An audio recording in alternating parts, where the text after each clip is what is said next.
after Iran's Supreme Leader Mojtaba Khamenei was seen in a video amid health concern. Another clip is now shaking the internet.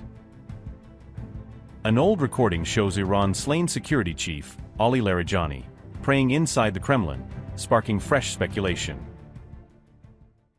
فرمودید آقا؟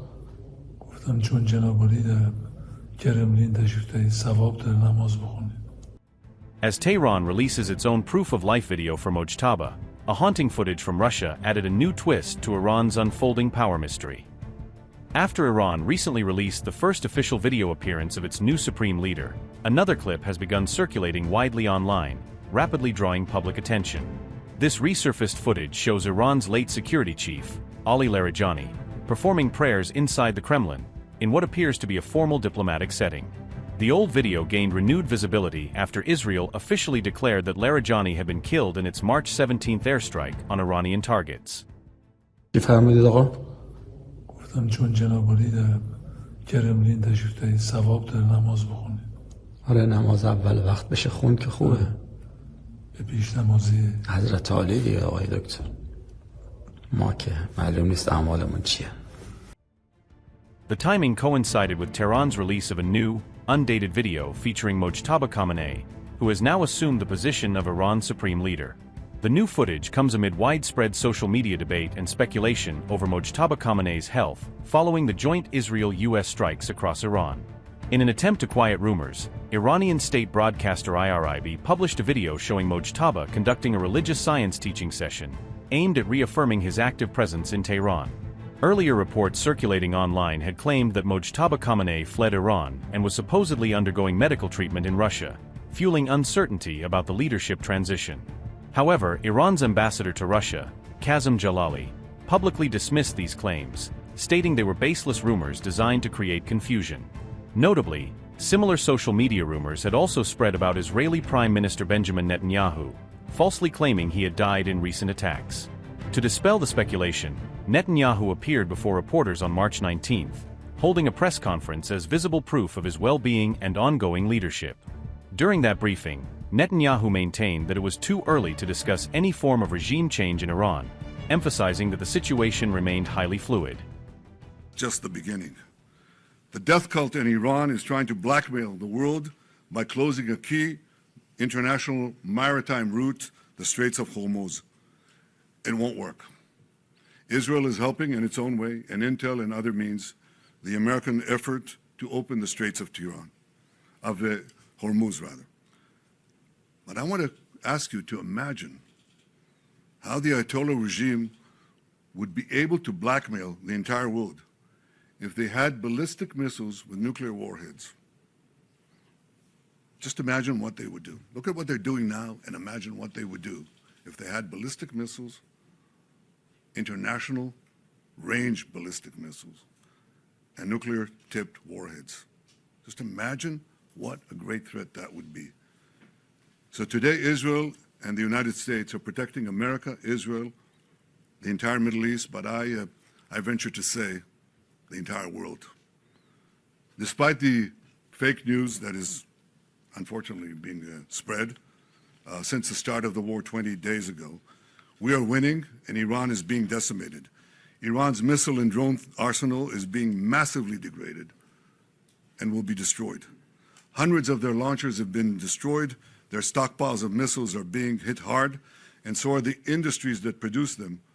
That's important. In Rising Line, we destroyed missiles and we destroyed a lot of the nuclear infrastructure. But what we're destroying now are the factories that produce the components to make these missiles and to make the nuclear weapons that they're trying to produce. We're wiping out their industrial base in a way that we didn't do before. Iran's air defenses have been rendered useless. Their navy is lying at the bottom of the sea. Today we hit the other part of their navy in the Caspian Sea. Their air force is nearly destroyed. Iran's command and control structure is in utter chaos. And I can tell you that there's still more work to do, and we're going to do it. And I want to close these opening remarks with one other fake news, and that is that Israel somehow dragged the U.S. into a conflict with Iran. Does anyone really think that someone can tell President Trump what to do? Come on. President Trump always makes his decisions on what he thinks is good for America, and may I add, I think what is also good for future generations. The world owes a debt of deep indebtedness to President Trump for leading this effort to safeguard our future. You want a transitional leader that will have a transition. You don't want to replace one Ayatollah with another. You don't want to replace Hitler with Himmler. So I think the question is, will the conditions be created for such a change? I think it's too early to say. And I think in the final account, as I said, it's up to the Iranian people to show that, to choose the moment and to rise to the moment. We can create the conditions, but they have to, they have to exploit those conditions at a certain point. It is often said that you can't do revolutions from the air. That is true. You can't do it only from the air. You can do a lot of things from the air, and we're doing, but there has to be a ground component as well. There are many possibilities for this ground component, and I take the liberty of not sharing with you all those possibilities. I think that those are goals that are achievable, but I'm not going to put a schedule or a stopwatch on it. I think we have goals that have to be achieved, and we're not counting the days. But I will say this canard that we drag the United States into it is not just a canard, it's ridiculous. It's just ridiculous. I mean, I think President Trump said it best, and I said it as well many times. There's always a danger in acting. But in conditions of existential threats, there's a much greater danger in not acting. Oh, but they don't have it yet. That's what people said. Right, let's wait. Well, just let them do it, just wait and let them do it. You won't be able to do it. It's the last moment. No, it takes a little time. I mean, you had a few months to prevent them from doing it and to just decimate these industries and perhaps achieve this transitional government in Iran. So you'd sit back and you say, well, it's not going to happen in the next Thursday, so let's not act. I tell you that there's enormous risk in not acting, much greater risk than acting. And if you think that the oil markets are in trouble today, think of Iran with nuclear weapons and the means to deliver them. Then think of the blackmail that then once we achieve our goals, then I have argued, I think, and Americans understand this very well because we're real partners. I think that what has to be done is to have alternative routes. Instead of going through the choke points of the Hormuz Straits and the Bab el-Mandeb Straits in order to have the flow of oil, just have oil pipelines, gas pipelines going west through the Arabian Peninsula, right up to Israel, right up to our Mediterranean ports, and you've just done away with the choke points for forever. That is definitely possible. So I see that as a real change that will follow this war. But I also see this war ending a lot faster than people think. I think you have to, in war, you have to grit your teeth. Number one, Israel acted alone against the Slawiya gas compound. Fact number two, President Trump asked us to hold off on future attacks, and we're holding out. What do we see? What happens if are there any signs that the Iranian regime is cracking? A lot of signs. A lot of signs. I wish I could divulge all of them, but I see that. But will I tell you, will I commit right now that it's going to collapse? I could tell you that we're working to create the conditions for it to collapse. But it may survive, it may not.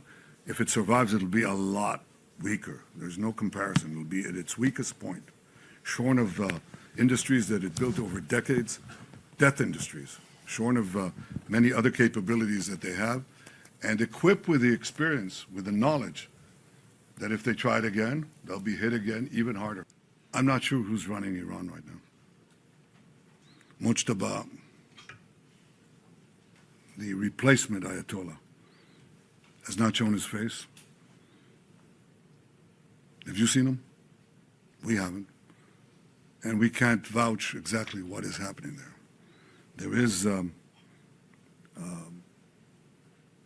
a cloud here That's not clear. What we see is that there's a lot of tensions inside the people who are edging for the top. It's not a uniform position.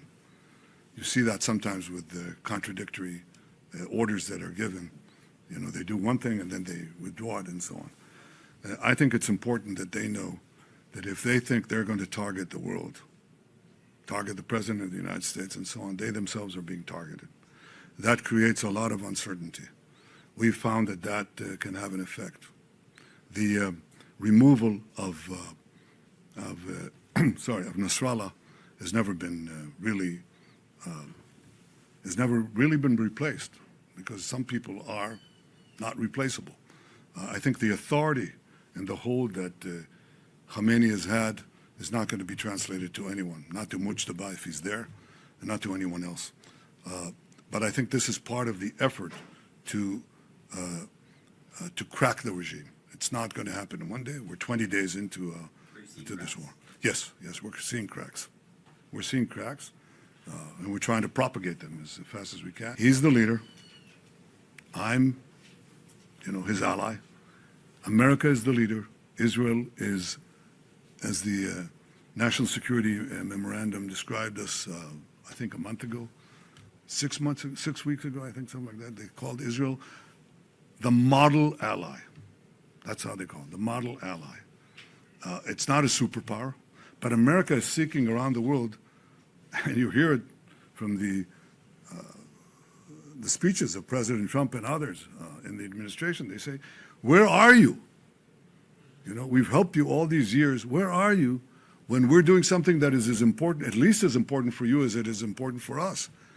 And yet one country is there, and against all the vilifications that are leveled at Israel, Israel is sponging off America and all that.